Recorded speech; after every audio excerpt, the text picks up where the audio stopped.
Hello everyone, you're very welcome to today's webinar. We've got people still joining, so we'll do a formal introduction as soon as we think most people have joined.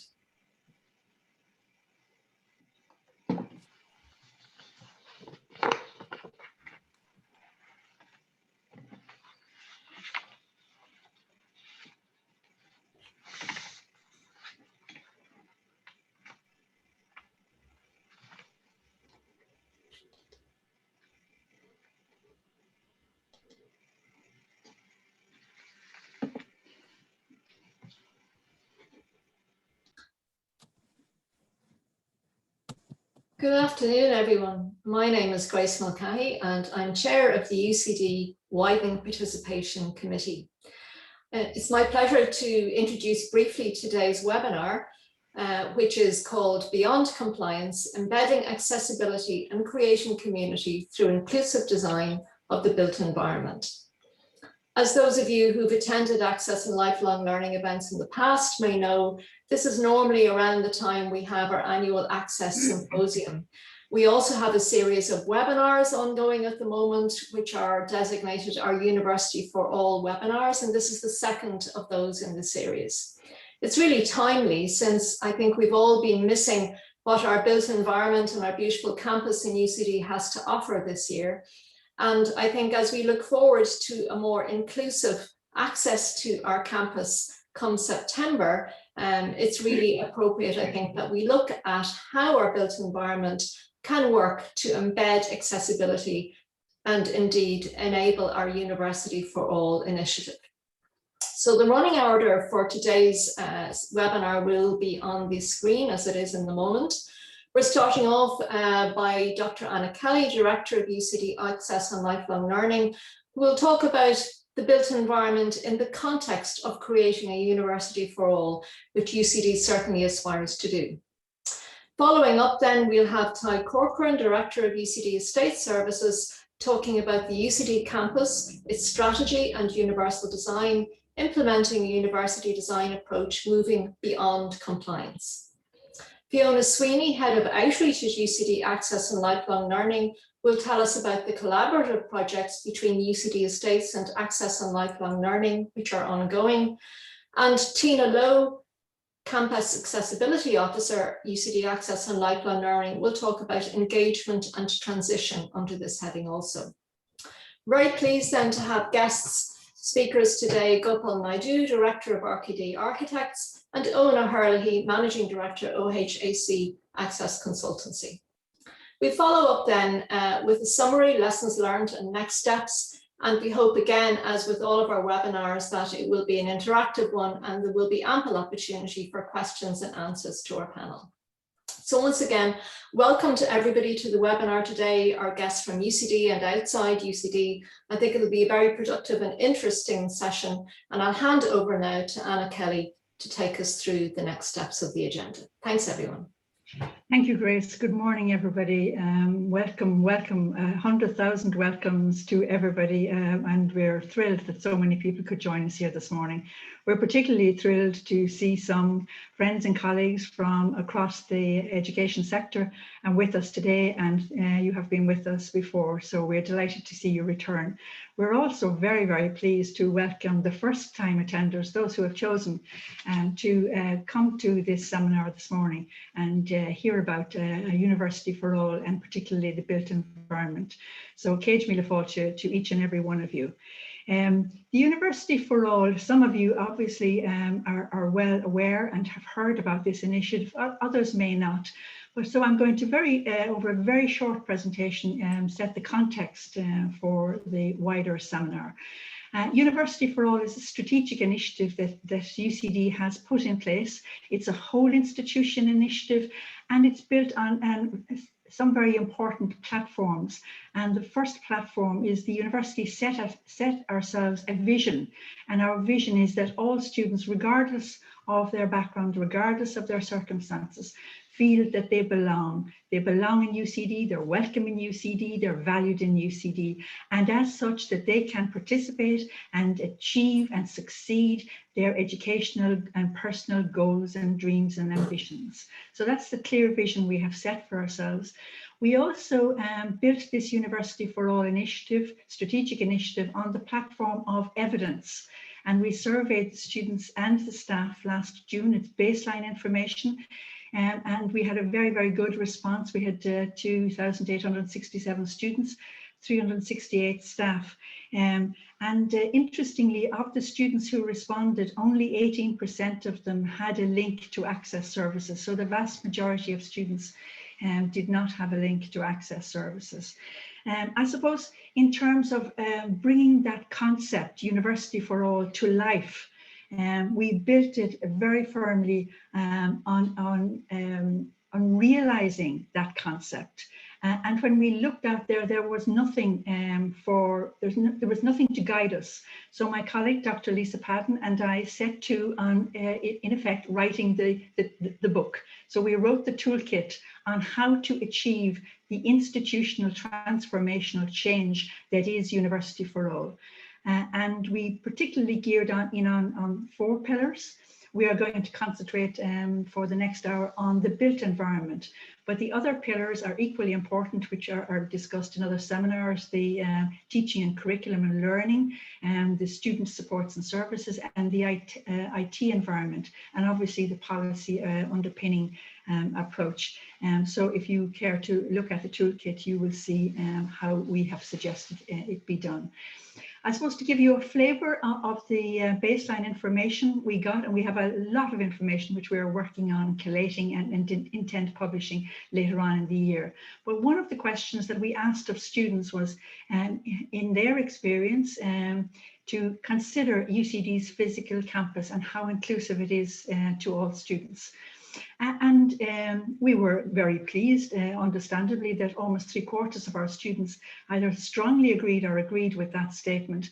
But nonetheless, we also focused in on there are 1/4 of students who are less confident about how inclusive the physical campus is.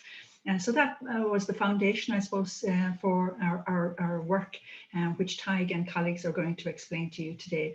So in addition to that question, we invited students to give us some qualitative feedback, and they did give us qualitative feedback and mentioned in their comments things like facilities, ramps, parking.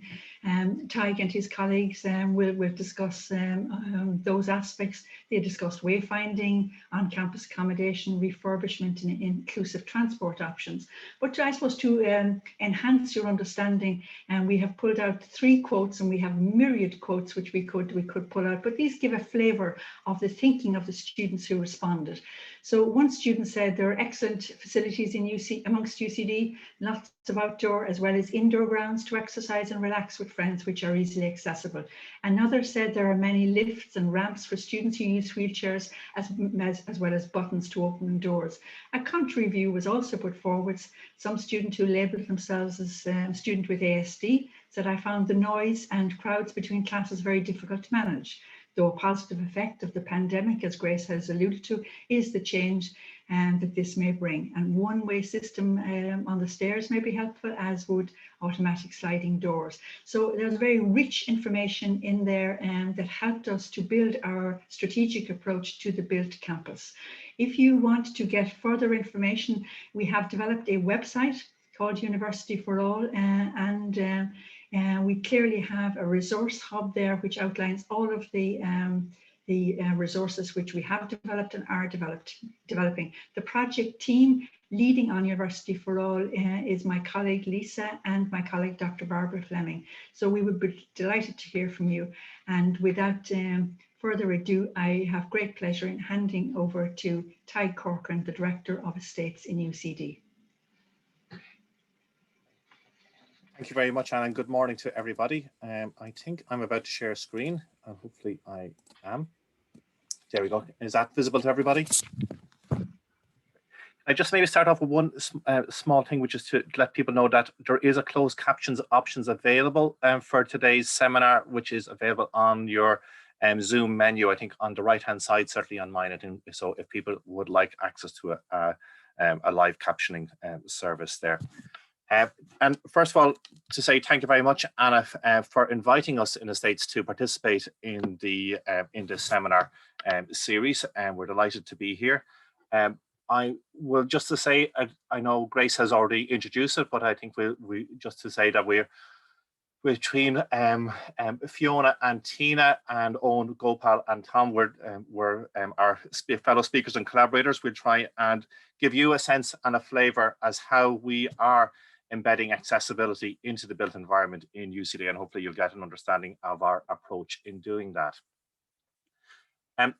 Just for those of you who are not familiar with UCD, just to say a little bit about UCD Community, we have over 31,000 students, faculty and staff attending the campus, of which we have 4,000 are residential on campus, and we have a wide range of activities taking place between teaching and learning, residential, research, workplace, sport, well-being. Just for those of you familiar, it's a very diverse set of activities that UCD participates in. And for those of you who might have looked up at UCD by numbers, you might see that in there, over 30% of our students are coming from international students. We have 144 nationalities there, and we have 32% of our undergraduates are from underrepresented cohorts as well on the campus. So just to give you a flavour of the diversity that exists in our student population on campus as well. Who we are in Estate Services. In Estate Services, we are responsible for looking after the campus. We'd see ourselves as custodians of the university estate. We help to develop the buildings on the campus. We help to operate and manage those buildings, and we help to maintain and care for them over their life cycle. Just in terms of setting the scene today, we are on a journey, and that is a journey that is bringing us towards the universal design approach and moving beyond just pure compliance in terms of our buildings. And I hope you'll get a sense and a flavour of that through our discussion today. And as you can see, there's some of the documents that appear in the that help to inform that. Sorry. Part of how we think about the estate, and we set out our estate strategy, helps us to think, and these are written documents that we provide and are approved by the Finance Committee and the governing authority of our university, our governors in effect. And we look at things about how we're going to develop the campus of the future, the new exciting buildings that are arriving, enhancing our student residences, growing our residences, looking at Science Centre Phase 3, some of the buildings we'll be talking about later on today with Gopal and Eoin, the Centre for Creativity and Future Learning, and most importantly, a sports and student amenity master plan as well, and improving how we get access to the campus. And we're looking at things like a bus interchange in conjunction with our colleagues in the National Transport Authority, who we work with very closely. But not only are we thinking about the newer buildings that are coming, we're also thinking about how we manage the existing campus, how we care for our existing buildings, and as Fiona and Tina will speak to later on, how we can bring about improvements in the existing campus. Important to say in terms of for our University for All toolkit, there's a really good vision that sets out in here, which comes from the Government of Ireland around an accessible built environment, one that fosters inclusion and comprises design and composition of an environment that can be accessed, understood and used to the greatest practical extent, independent and natural manner possible, widest possible range of situations, and without the need for adaptation, modification, assistive devices or specialized solutions. And I think that's a very strong vision and something that we can all aspire to as we are developing the built environment on campus. Just again, in terms of helping people understand the scope and the extent of the UCD estate, we have over here on the right hand side, maybe the natural ancestral home of UCD, Newman House on Stephen's Green, a period and historic building. And as you'll see later on in the project, it's something that we're conscious of as our heritage buildings and how we can make them accessible and usable to all. We have the Belfield campus, which is the home to all of our undergraduates and our research and our institutions. We have the Blackrock campus, which is the home to the Graduate Business School and a very fine campus too. Again, lots of heritage buildings on that campus. We have Lions Farm out near Newcastle in Dublin. Again, a whole different range, and as you'll see, a very different experience too. I think in thinking about the seminar today, I thought it'd be useful just to reflect that UCD and Belfield UCD has been reflecting on the move to Belfield over the past year, and it's been 50 years, and we've celebrated that in a number of ways, including a fantastic book by Fiona Kane and Ellen Rowley in terms of making Belfield. And I suppose it's interesting to think of the move to Belfield as one in which we had a university that was expanding and growing and was looking to improve access to higher education. And the move to Belfield was one that enabled that. So I thought it might be useful just to say maybe that's a very interesting starting point to our journey, and one that brought modern buildings and modern design and that design came from a master plan by a young Polish architect called Andrzej Wajchart back in the 1960s. And Andrzej Wajchart's vision was one of a campus built around a central spine that unified, that made things accessible from this central campus. And the university has developed, as people are familiar with, along the central spine. This is where the core of the university's academic buildings sit. And the university has grown quite significantly since then, and we'll talk a little bit more about those projects as we move through the presentation. One of the things that people who are familiar with Belfield will be aware of is that there's always been a significant amount of contemporary architecture on the campus as it has moved through the decades since the early things. But I'd like to point out a few things about some of that contemporary architecture, and which is part of the journey that we've been on, is how strongly steps featured in that original architecture.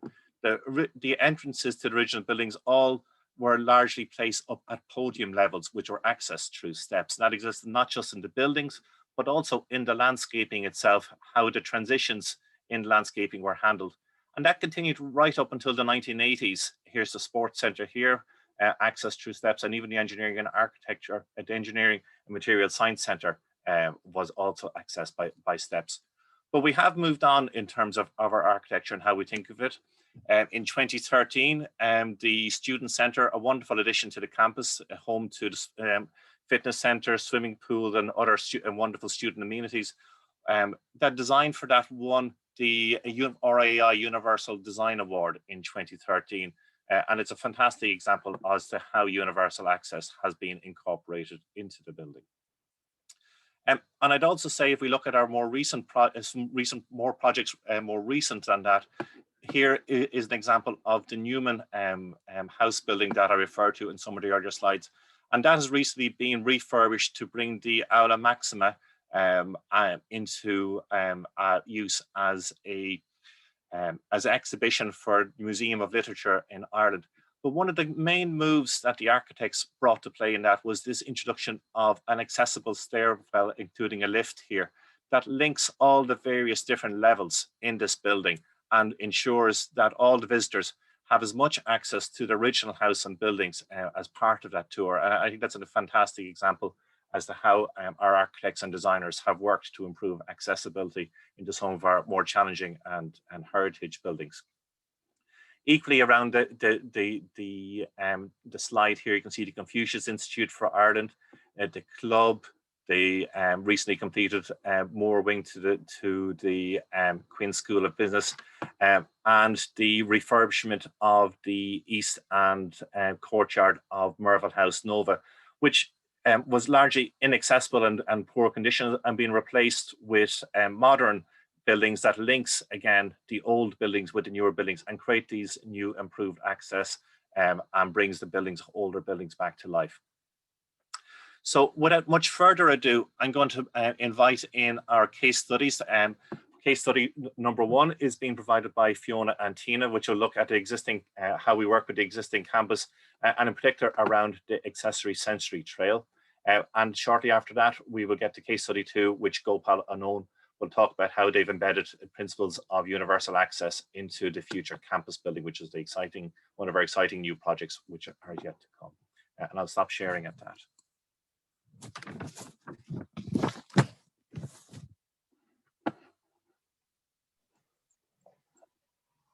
Fiona, are you okay? Yeah, bear with me.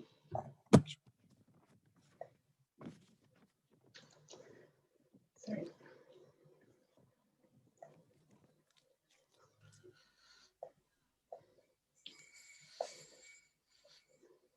Good afternoon, everybody. Just bear with me while I get my screen up.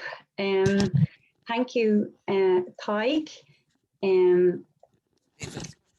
So, can everybody see that? So this afternoon, I am going to give you an overview of our approach to date, and then I'm going to hand over to Tina, who will tell you about UCD's accessible sensory trail. So our vision is to have a university for all, to have a sustainable, universally accessible campus. And we keep this student quote at the centre of our work. A university where I can get around without needing to wait for someone to open the door or go the long way around from my friends. So for us to achieve this approach, we have adopted a collaborative approach. And our team is made up of ourselves in Access and Lifelong Learning and our colleagues in UCD Estates. What's unique about UCD is that we have a dedicated campus accessibility officer, Tina, and her role is to ensure that UCD is accessible for all users. We also have a ring-fenced budget for our minor works projects, and this is located in the estate services budget. So what I think is very interesting is that we are working in the context of contemporary architecture and its challenges. Over the last number of years, we have undertaken accessibility audits of the main 10 campus, or the main 10 buildings on campus. But we also continue to use accessible surveys and audits and to consult with students and staff to inform our works. How we identify our priorities is by using usage, footfall, and that main spine that Tadhg referred to. And that's how we have been able to identify the priorities that we wanted to work on our minor works projects. So over the last number of years, through this ongoing continuous minor works projects, we have been able to complete all of the priority one issues that were identified in our different audits. So this slide gives you an example or gives you some photos of some of the examples of these minor works projects.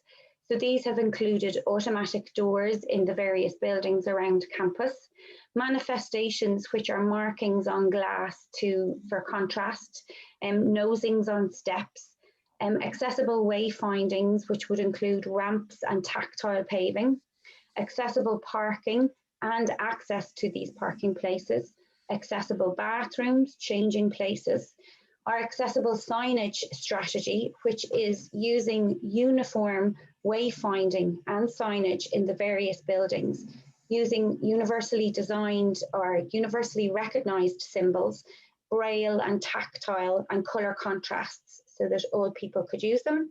We've also installed audio and braille in lifts. And also the Access and Lifelong Learning Centre is a model of good practice in office design. And we've also been able to produce student videos around getting around. So I will now hand over to Tina, who'll tell you about the sensory garden. Thank you very much, Fiona. Good afternoon, everybody. I'm going to talk to you about our latest project, which is a collaboration with Estate Services in our ongoing works that we do together.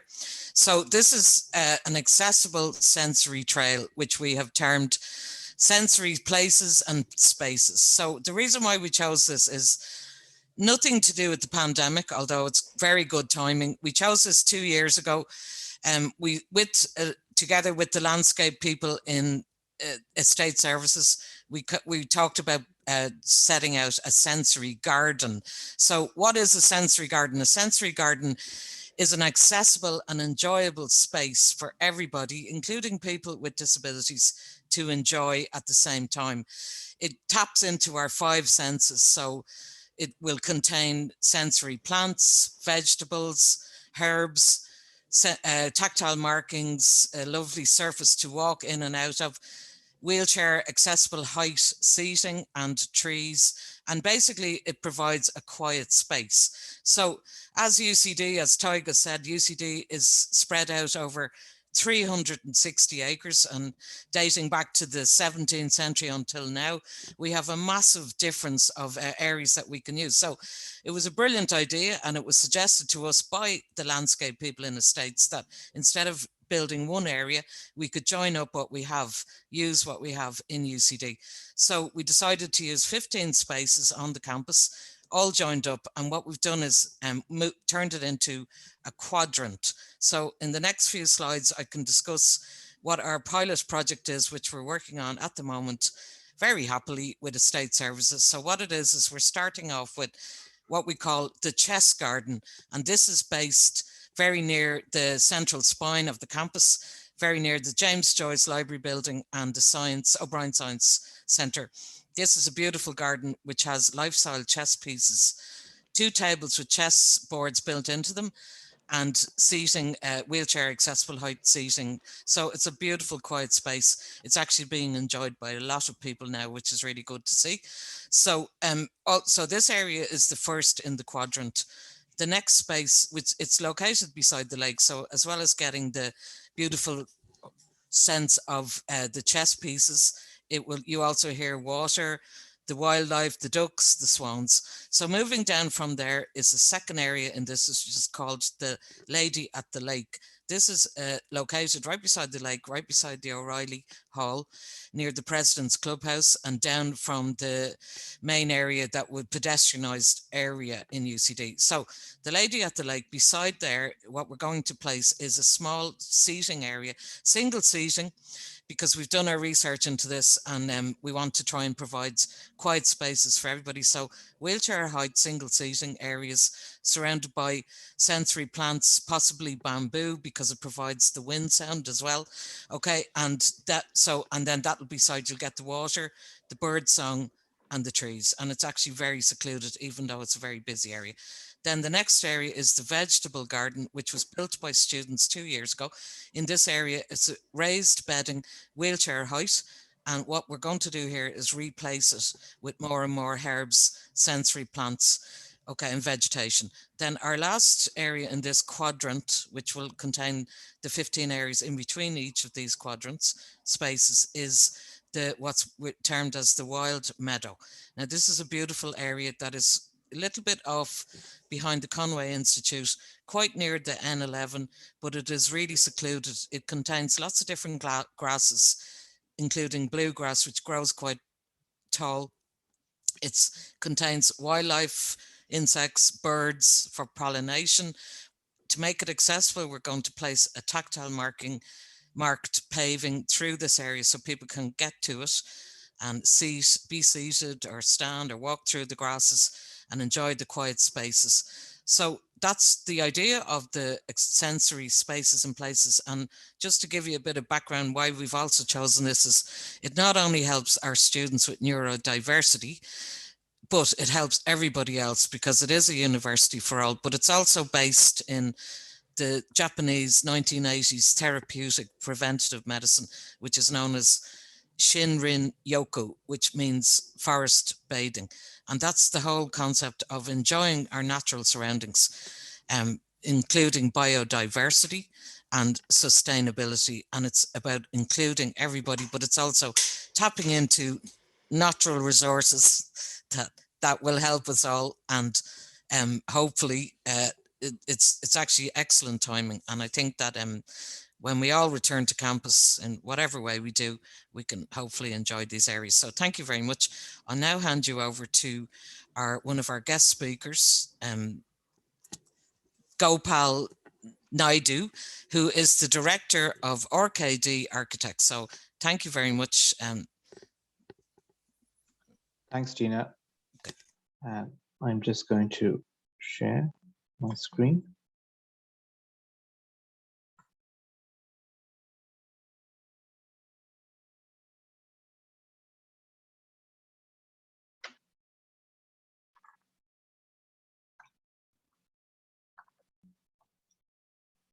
Apologies.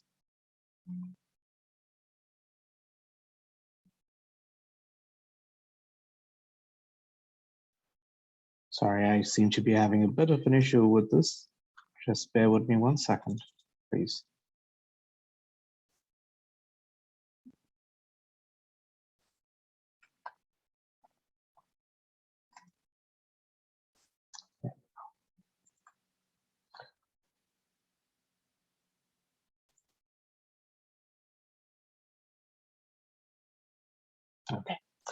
Okay, hopefully everybody can see that.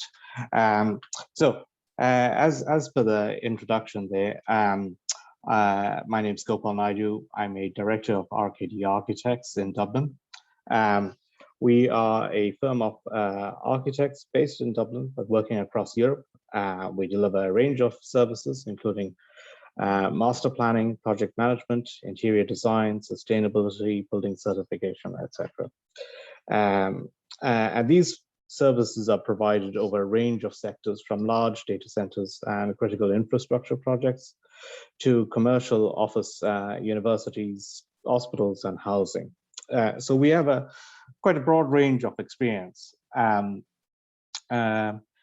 I joined RKD in 2001, I have been mostly involved in the delivery of third-level educational buildings across Ireland, many in UCD, but it's safe to say that we have delivered projects in most of the universities across Ireland. And what's on screen over there, some recent examples of the projects we have delivered. And there will be a few more to hopefully add in at the end of this year. I'm here today to discuss the Future Campus project, which we are currently engaged in and have been engaged in since 2018. And I suppose it's colloquially known in UCD as the Front Gate project, but it's so much more than just a Front Gate project. It's in the context of UCD, it breaks new ground in the way we look at UCD, its context and its relationship with the community around it. On the screen, you can see the full master plan, but it's the element that where my cursor is, where we'll be concentrating on. So I suppose before going any further, I need to point out that the project comprises three distinct parts. One, the master plan, which you saw, and I suppose that there contains the all-important public realm, the bits of the university that the people see before they meet anyone or visit any of the university facilities.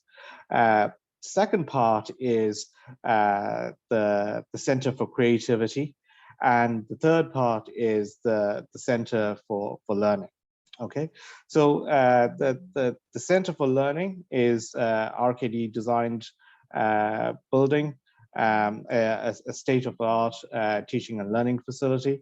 The Center for Creativity is an iconic architectural statement building that is going to announce the university entrance to all those who visited it. Okay. Stephen All Architects designed the master plan and the Center for Creativity, and RKD are the executive architects in assisting them to implement the project in Ireland. Okay. I suppose being involved in various projects in UCD over the last 15 to 20 years, I've seen how the campus has evolved over time, and indeed the next few years will see a further significant change with the Future Campus project. Okay, in that time, we've also seen significant change in the way we work and the tools we use to develop design. Working at third level institutions, we would have always been aware of the diversity of the people that would experience our buildings and our projects. We know that a one-size-fits-all approach was not acceptable as such.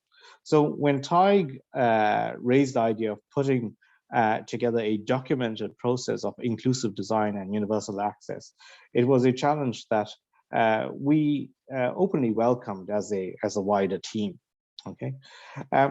Before going into that, though, I think it's and as Tadhg alluded to, it would be useful to contextualize the campus. The first real master plan, as Tadhg said, was created in the 1960s through another competition-winning design by Andre Weyaert. Andre passed away a few years ago. However, he left a legacy of modern design in the Belfield that we recognize today. I should say RKD worked with Andre to actually implement that design in the 60s as well. I suppose today's buildings in UCD is instantly recognized as the iconic heart of UCD, those modern buildings that Andre designed. That said, some of the elements of the public realm design, such as the multitude of stairs and ramps that negotiate the undulating topography in the center of the campus, is decidedly of its time. Okay, indeed, some of the older parts of the campus does pose bigger challenges. Topical for the Future Campus project is Richview, the current home of architecture and planning. It's it's a wonderful period building. It's an amazing setting as such. But from an access perspective, it really is quite poor. It has a multitude of stepped arrangements, poor accessibility, limited wheelchair access. It's not what we have come to expect of a modern university campus, and does not promote an inclusive environment as such. Okay. I suppose that's the context in which the Future Campus project was framed. At the outset, the university placed value on the campus not only being accessible, but also welcoming and permeable, enabling better connections to its surroundings and communities. Where better this is the main entrance to the university. So we're better to actually express that as such. In terms of the quality of design response that was generated, at the heart of it was inclusivity, ease of access and movement for all persons arriving at the university, whether on foot, by car, bus, bicycle, wheelchair, or any other means.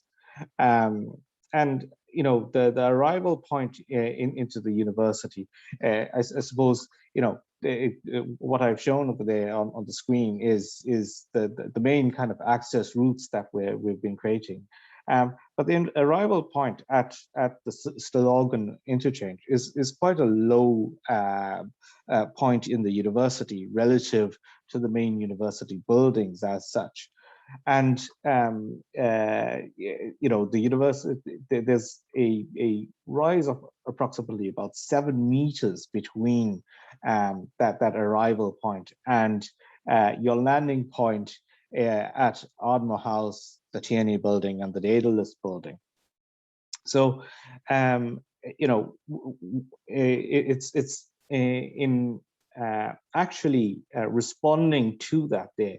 Rather than integrating a whole series of stepped approaches and that sort of thing, what we've created is a gentle slope that brings you up to the main university campus as such, and it transitions through an arrival sequence that is free of barriers of any form.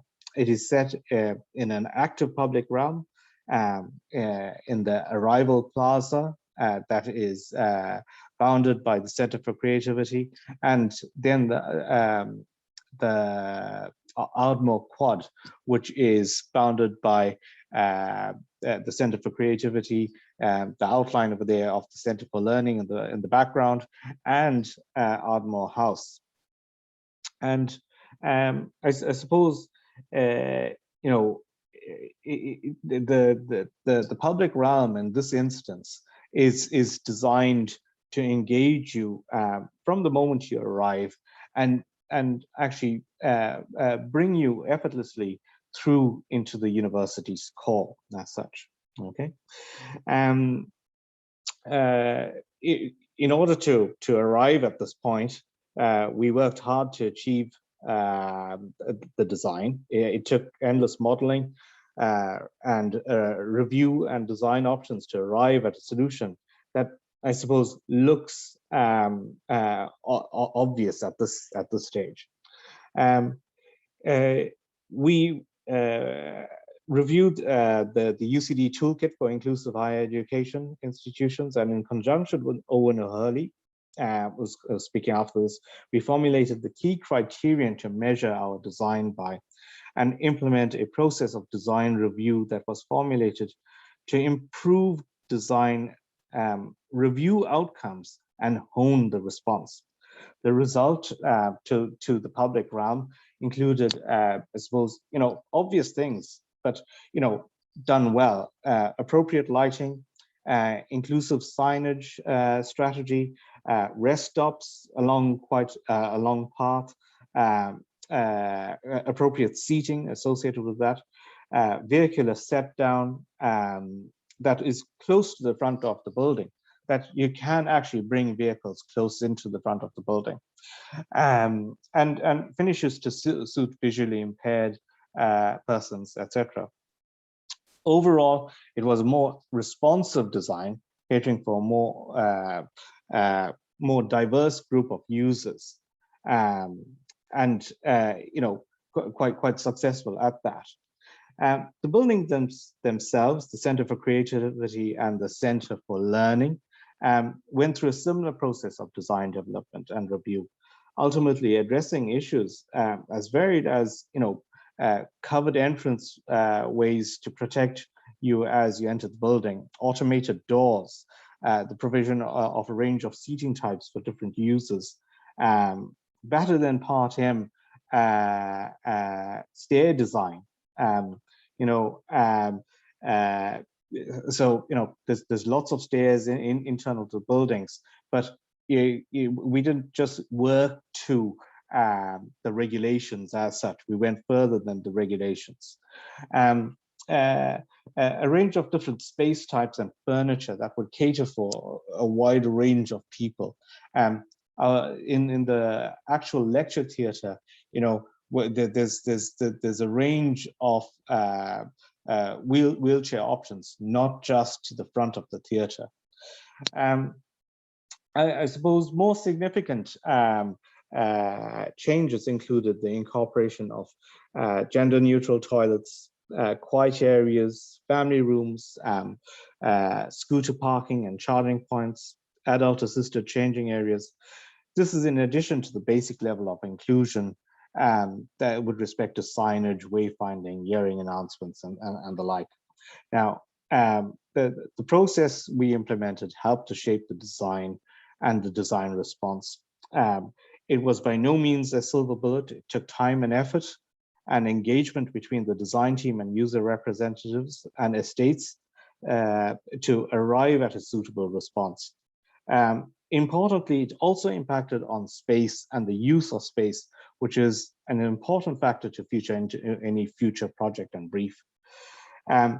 Eoin, who's following me now, will actually, and it's fair to say Eoin did the heavy lifting on a lot of this work, will take you through the actual process of detailed implementation that we undertook.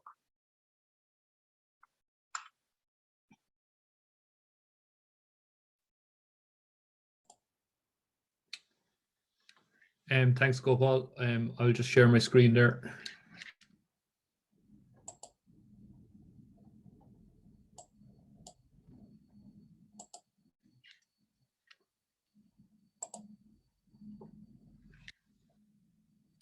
Okay, good afternoon, everyone, and hopefully you can see my screen okay.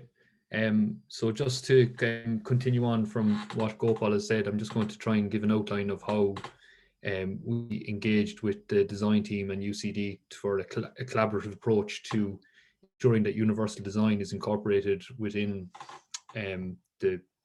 within the building, within two of the buildings that we've been working on. So I think some of the main objective here was to enhance accessibility and universal design as part of the project. It was a collaborative approach, which I think is really important, and I think that's one of the messages that is coming out of the workshop today is involving all people and stakeholders who will be interacting and using the buildings.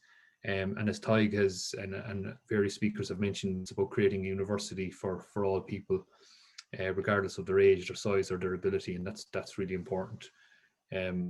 So I'm just going to move on to the next slide. Just make sure I'm sharing here.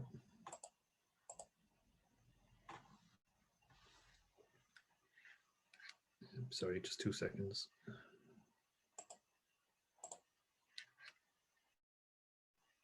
So as part of the presentation, just to highlight what is universal design, the approach that we've taken in order to ensure that the new buildings are fully inclusive and accessible and usable for everyone, and then give an example of some of the accessibility and universal design criteria that have been are being proposed as part of the buildings, and some of the outcomes in the conclusion. So we may be aware that universal design is about designing buildings and environments so they can be accessed and used by all people, regardless of their age, their size, or their disability. And that is the key focus of this project, to ensure that the highest levels of universal design are being achieved based on national and international good practice. So we've incorporated that as part of the project. So as part of the project, initially we identified 7 key areas that we felt were going to be critical to ensure that universal design is implemented. And they're everything from the external environment and approach, allowing people to get into the buildings, making sure that the entrances are fully accessible, as Gopal has just mentioned, allowing people to circulate easy around the building, regardless of their ability, ensuring that all the key facilities that people are fully accessible, whether that is a quiet space to allow people to relax, or whether that's the teaching spaces or the workshop, ensuring that all the key WC facilities are fully inclusive, whether it's changing place facilities or gender neutral toilets, aids to communication to allow people to easily get around, such as wayfinding and signage, hearing enhancement systems, good acoustics throughout the building, and so on.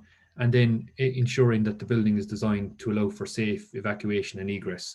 So on the slide on the left hand side, you can see those 7 criteria.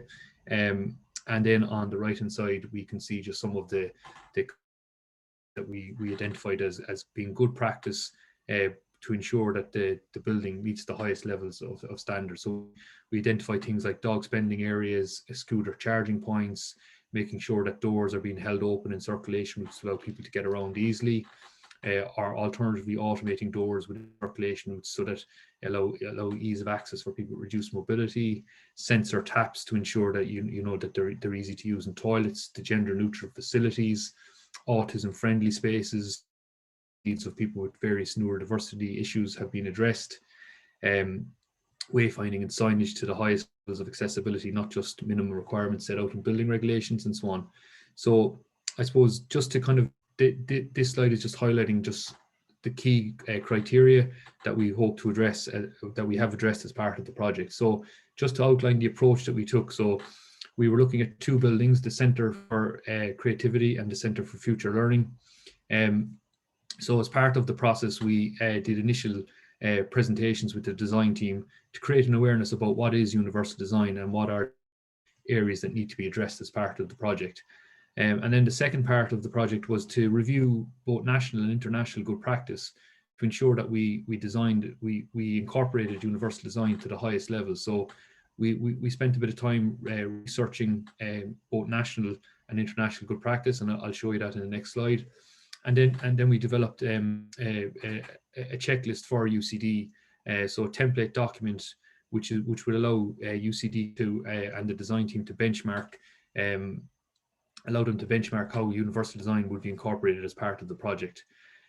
We then, as Gopal mentioned, we entered into a collaborative approach with both UCD and all members of the design team, and we reviewed various drawings and proposals that were being set out, and we engaged with various workshops, and we had feedback sessions to ensure that we were addressing all of the 43 criteria that we developed. So this was a collaborative approach, so it took a number of months to undertake the project. So we would attended various design team meetings, various meetings with UCD, and as the design progressed, we were implementing universal design and so on. So towards the end of the project, then we developed feasibility reports, and these reports were presented to everyone, indicating how the design had changed to incorporate universal design. And we looked at ongoing accessible advice. So just to highlight some of when we were doing our research, some of the guidelines that we came across, so we would have utilized the TGDM 2010, which is the minimum standards, but we wanted to go far and achieve good practice. So we looked nationally at guidelines building for everyone produced by the National Disability Authority. We looked at UCD's own in-house toolkit to create a university for all. So we ensured that all the criteria within the UCD's guidelines were being met. And then we looked at some guidelines from the UK, from Canada, various other countries, and we compiled our own checklist for UCD on international good practice. So that was then, as I said, incorporated into the design. So just to give you an example of how we actually used the checklist to incorporate accessibility. So as Gopal mentioned, the external environment and approach to all the buildings has been designed to be fully inclusive and accessible, whether that's reducing or eliminating steps, ensuring that where level changes are taking place, that they're used by gradual gradients rather than steep ramps and so on. Incorporating things like dog spending areas for guide dogs and assistance dogs who may be using the facilities during the day and things like that. Ensuring that roof and terrace access is fully inclusive and accessible, and ensuring that set down areas are provided within close proximity to the building, allowing people to get easily into the building and so on. In relation to making our entrances fully accessible, everything from fully automated doors on sensors, ensuring that access control is easy to use for someone with a visual impairment or someone reduced dexterity in their hands. So making sure that we design access control beyond just the minimum requirements, incorporating things like scooter charging points for people who may need to charge their scooter while attending an event in the buildings and so on, and ensuring that the waiting areas, the foyers and the main receptions are fully inclusive and accessible. For example, mixed seating in waiting areas, space for a guide dog to sit next to their companion, and things like ensuring that spaces for wheelchair users, again, to sit next to their colleagues within the reception area. Mixed seating, so some seats with armrests, some seats without, various heights of seating and so on to cater for as many people as possible. In relation to circulation, both buildings have been designed in line with international good practice. So reducing the hazards, reducing the barriers, improving the flow of people around the building, making it easy for everyone to negotiate and navigate around the building. We continue on then, and we look at things like vertical circulation. So lifts and stairs have been designed beyond minimum standards. So if, for example, large lift sizes have been incorporated, lifts designed to cater for people with visual and hearing impairments. We have stairs that are designed beyond minimum standards as well. So improved lighting, improved visual contrast, improved handrail design. And then when we look at some of the WC facilities, an adult changing place has been incorporated into the Centre for Future Learning. Shower facilities are fully inclusive and accessible. Gender neutral toilets are being provided throughout buildings to cater for people with reduced mobilities. All toilets are designed to cater for as many people as possible. So other facilities, one of the questions that was answered, we're addressing neurodiversity. There's going to be quiet spaces located throughout the building, but also things like a sensory room, parent and baby changing facilities, wellness facilities, and quiet spaces intermittently scattered around the building to allow people to go off and have those areas and so on. Aids communication. So again, not looking at signs, but looking at wayfinding and wayfinding strategies, looking to make sure that lighting meets the needs of all people, enhanced accessibility in the areas of hearing enhancement. So not just at your main reception or in your lifts, but located throughout the buildings in various studio spaces and so on. And then strategies have been put in place to address the needs of people with reduced mobility to escape out of the buildings in emergency situations such as evacuation lifts, but also looking at policies and practices and procedures and training to ensure that people can safely get out. So that was just a quick 2 or 3 slides to give you an example of how some of the features within the buildings have gone beyond the minimum compliance and to achieve universal design. So to conclude, national and international good practice was identified as part of the project to ensure that we have enhanced accessibility and usability of the future buildings. And as Tadhg mentioned earlier on, I suppose, to continue the journey creating accessible and inclusive environments within UCD. A 43-point checklist was developed to ensure that this is going to be achieved. Detailed analysis and reviews have taken place at various stages of the project to ensure that we achieve universal design.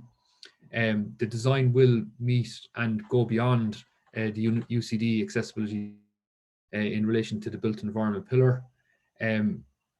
Universal design again will be reviewed at all stages of the project, incorporated, for example, during construction and handover. By addressing universal design at the early stages of the project, it has reduced the cost for UCD, but also has ensured that universal design is really enhanced within the building. And I think it's really important that to stay here to conclude that it's been a collaborative approach to addressing universal design. So it requires involvement from both UCD, from the design teams, from the stakeholders and the end users, but all people within UCD to be involved in the project to ensure that we achieve universal design and so on. So I'd just like to hand you over back to Tadhg, who to highlight how universal design has been enhanced within, or to further highlight how universal design is going to be enhanced within UCD. Thank you.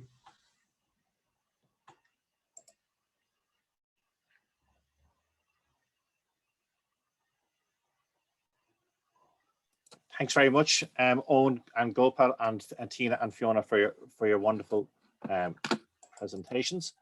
I'm conscious that we are literally out of time at this stage on the seminar. So I will very briefly summarize by saying I hope people got a flavor today, I suppose, of how UCD is on a journey of continuous improvement. The collaborative approach that we take with our colleagues in access and lifelong learning, and how we try and are looking, I suppose, beyond just mere compliance towards embedding inclusion in our projects and creating a community for all. It is a long road ahead of us, and I'd want to thank everyone for their questions. I'm not sure we got to answer all the questions as they came in, but I can see that from the engagement that this is a topic that people are very interested in and are very supportive of, and we appreciate all your questions on that. I am going to hand you over to Dr. Barbara Fleming, who I think is going to wrap up the seminar. And Barbara, if you would like to come in. Thank you. Thanks, Tadhg. And I think you've made us all miss that beautiful campus. And I think that was a fantastic set of presentations. So my job is just to, on behalf of UCD Access and Lifelong Learning and UCD Estate Services, to thank you all, the over 220 of you who registered your interest in our seminar here. And Professor Mulcahy mentioned at the start that we do these access seminars typically on campus, and we'd probably have an ice cream van outside right now if we're on campus. So I hope that you can take the time to go and enjoy yourselves and have that ice cream. I know that we are going to send you out the presentations as they appear. And I want to particularly thank our colleague Tom Hamill, who helped collaborate and coordinate with Lisa Padden on this seminar, and to thank you all for your interest. That's us, and over and out. Bye now.